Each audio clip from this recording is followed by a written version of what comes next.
నమస్కారం. డిఎస్సి పారదర్శకంగా నిర్వహించి మెగా డిఎస్సి జరిగి ఉంటే దానిపైన గొడ్డలి పార్టీ కొత్త డ్రామా మొదలుపెట్టింది. గొడ్డలి పార్టీ అధినేత జగన్మోహన్ రెడ్డి గారు ఆయన ముఖ్యమంత్రిగా ఉన్నప్పుడు 5 ఏళ్లలో ఫ్యాక్షన్ కుటుంబ చరిత్రలలో ఆయన తుగ్లక్ పాలన చేసి రాష్ట్రాన్ని చిన్నాభిన్నం చేసి పాలనలో వైఫల్యాలను అవన్నీ ఇప్పుడు ప్రజలకు తెలియకోకుండా ఉండేందుకు మెగా డిఎస్సి పైన తప్పుడు ప్రచారాలు మొదలు పెట్టడం జగన్మోహన్ రెడ్డి గారు చేపట్టడం జరుగుతూ ఉంది. ఆయన పార్టీ వాళ్ళు నియామకాలు పూర్తి చేసుకొని వేలాది మంది టీచర్లు పాఠశాలల్లో చేరి విధుల్లో నిమగ్నమై ఉంటే వారిలో భయాందోళన రేకెత్తించే విధంగా, ఎందుకంటే 3 నెలలు పూర్తి అయినా కూడా వీళ్ళకు భయం స్టార్ట్ అయింది. 16,300 చిల్లర డిఎస్సి మెగా డిఎస్సిలో నియామకాలు పూర్తయి వాళ్ళు స్కూల్స్కి వెళ్తా అంటే ఈ రాష్ట్ర యువత భవిష్యత్తు బాగుపడతా అంటే ఓర్వలేక ఏదో ఒక దానిపైన ఆరోపణలు చేసుకుంటూ దాన్ని ఈ రాష్ట్రం చిన్నాభిన్నం చేయడానికి ఆయన ముఖ్య ఉద్దేశంగా జగన్మోహన్ రెడ్డి పార్టీ, గొడ్డలి పార్టీ, వాళ్ళ పార్టీ నాయకులు అంతా ఈ విధంగా చేపట్టడం జరుగుతుంది. వైసీపీ చేస్తున్న తప్పుడు ఆరోపణలని మా విద్యాశాఖ మంత్రి నారా లోకేష్ బాబు గారు ఒక్కటే సవాల్ విసిరారు. ఏంటి? ఎప్పుడో చెప్పారు, మీరు మొదటిలోనే మెగా డిఎస్సి పైన అవినీతి జరిగిందని చెప్పిన రోజునే మా నాయకుడు ఒకే మాట చెప్పారు. మా పాలకపక్షంలో ఉన్న ప్రతి ఎమ్మెల్యే గారు, ప్రతి మంత్రులు కూడా దానికి.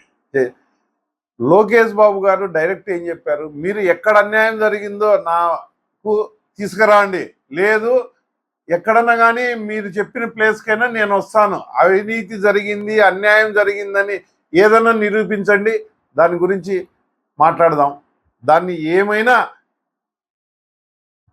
బాధ్యతగా నేను తీసుకుంటాను అవినీతి జరిగిందంటే అని చెప్పడం, సవాలు విసరడం జరిగింది వైసీపీ గొడ్డల పార్టీ నాయకులకు. కానీ సిగ్గు లేకోకుండా ఏమీ జరగలేదని తెలిసినా కూడా మీ పార్టీ నాయకులతో మీరు తీసుకొచ్చుకున్న జనముతోనే ఈ కార్యక్రమాలు చేపట్టడం జరుగుతూ ఉంది. కానీ గత 4 రోజులుగా ఏదో జరిగిపోయిందని ప్రజలను మొబ్బెపెట్టే విధంగా మీరు తప్పుడు ప్రచారాలు చేస్తూ ఉంటే ఎవరు ప్రజలు నమ్మే ప్రసక్తిగా లేదు. అదేవిధంగా మీరు 240 కేసులు నిరుద్యోగులు ఎలాగా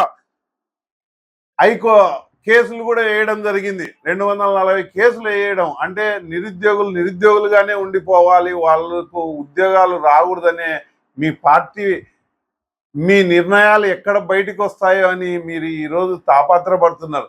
అదేవిధంగా మీరు హైకోర్టులో కూడా కేసు వేయడం జరిగింది, మెగా డిఎస్సి పైన అక్రమాలు జరిగినాయని.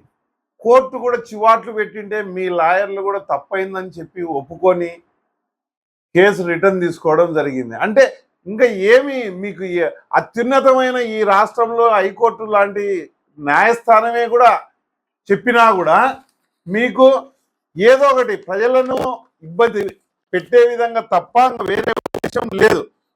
ఆధారాలు లేవు, ఏ ఒక్క ఆధారం తీసుకొని బయట మాట్లాడడం ఓన్లీ మీ పార్టీ కార్యకర్తలతో నాయకులతోనే 4 రోజులు ప్రజలను తప్పుదోవ పట్టించే విధంగా చేస్తూ ఉండడం ఉంది. అదేవిధంగా గతంలో మీ మాదిరి కాదు, కూటమి ప్రభుత్వం, మా ముఖ్యమంత్రి చంద్రబాబు నాయుడు గారు అయితేమి, మా ఉప ముఖ్యమంత్రి పవన్ కళ్యాణ్ గారు అయితే, అటు బీజేపీ నాయకులు అయితే ఏదన్నా కానీ ఒక క్రమశిక్షణగా గల కూటమి ప్రభుత్వం. అలాంటిది మీరు గతంలో వాలంటీర్స్ని అయితేమి, సచివాలయం ఉద్యోగస్తులను అయితేమి ఏమి మా వాళ్ళకు మేము ఇవ్వకూడదా అని ఆ రోజు మీ ఎంపీ గారే చెప్పడం జరిగింది స్వయాన. అంటే మీలాగా కాదు కూటమి ప్రభుత్వము, చంద్రబాబు నాయుడు గారు, మా లోకేష్ బాబు గారు. ఎందుకంటే ఖచ్చితంగా నియమ నిబంధనలతోనే ఏ కార్యక్రమాన్ని అయినా ఏ నియామకాలైనా కూడా జరుగుతుంది. అందుకు మీరు ఎన్ని పొర్లు దండాలు పెట్టినా కూడా ఇది జనాలు మీరు నమ్మే పరిస్థితి లేదు. మీకు ఇప్పటికైనా ఈ 4 రోజులు ఏదో ఇప్పుడు ఆ లోకల్ బాడీ ఎలక్షన్లు వస్తున్నాయని దానికోసం పబ్బం గడుపుకోవడానికి ఏదో ఒకటి అవినీతి ఆరోపణ అని చెప్పి అధికార పార్టీ వైపు తప్పు చూపించాలనే ప్రయత్నంలో ఇందులో కూడా మీరు విఫలమయ్యి ఈరోజు మీ వాళ్ళు కూడా అంటున్నారు ఎక్కడా అవినీతి జరగలేదని. ప్రజలకు తెలుసు, విద్యార్థులకు తెలుసు, యువతకు తెలుసు, అందరికీ తెలిసినా కూడా మనం చేయడం తప్పని కూడా ప్రతి ఒక్కరు తెలుసుకున్నా కూడా మీరు దాన్ని వెంటనే పోతూ ఉన్నారు. అలాగనే మీ 5 ఏళ్ల పాలనలో ఒక్క ప్రభుత్వ ఉద్యోగం కూడా మీరు ఇవ్వలేకపోయారు. ప్రతి సంవత్సరము మేము నోటిఫికేషన్ ఇస్తామని మీరు చెప్పడం జరిగింది మీ మేనిఫెస్టోలో. జగన్మోహన్ రెడ్డి గారు ఆ రోజు అధికారం 2019లోకి వచ్చేటప్పటికి. కానీ ఎక్కడే కానీ మీరు ఒక నోటిఫికేషన్ ఇచ్చిన దాఖలాలు కూడా లేవు. 5 ఏళ్ల కాలం పూర్తిగా ఇదైపోయింది. అంతకుముందు 2018లో గ్రూప్ 1 ఉద్యోగాలకు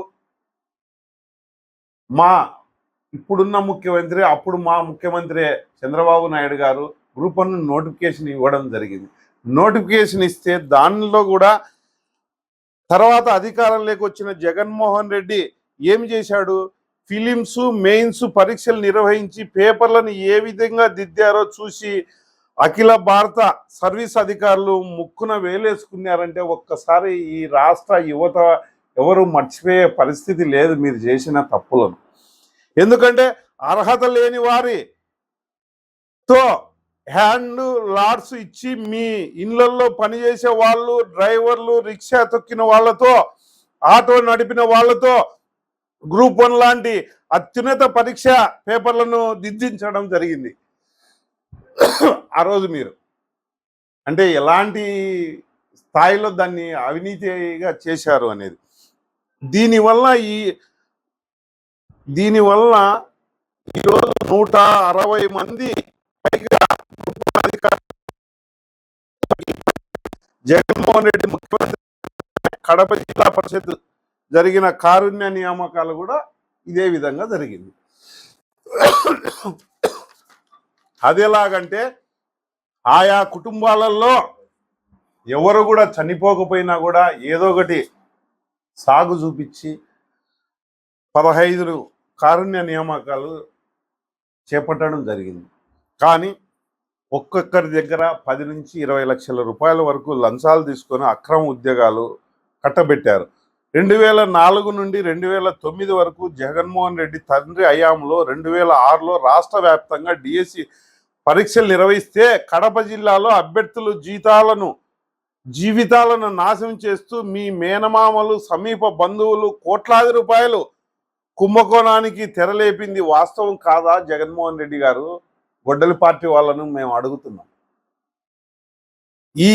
ఇలాంటి ఎన్నో తప్పులు చేసి ఈరోజు ఇంకా మీరు ప్రజలను మభ్యపెట్టే విధంగా ఎవరు నమ్మే ప్రసక్తిగా లేరని మీకు తీవ్రంగా ఈ తప్పుడు ఆరోపణలు విరవింపజేయాలని మిమ్మల్ని హెచ్చరిస్తూ మీకు, మీ పార్టీ నాయకులకు అందరికీ హెచ్చరిస్తున్నాం.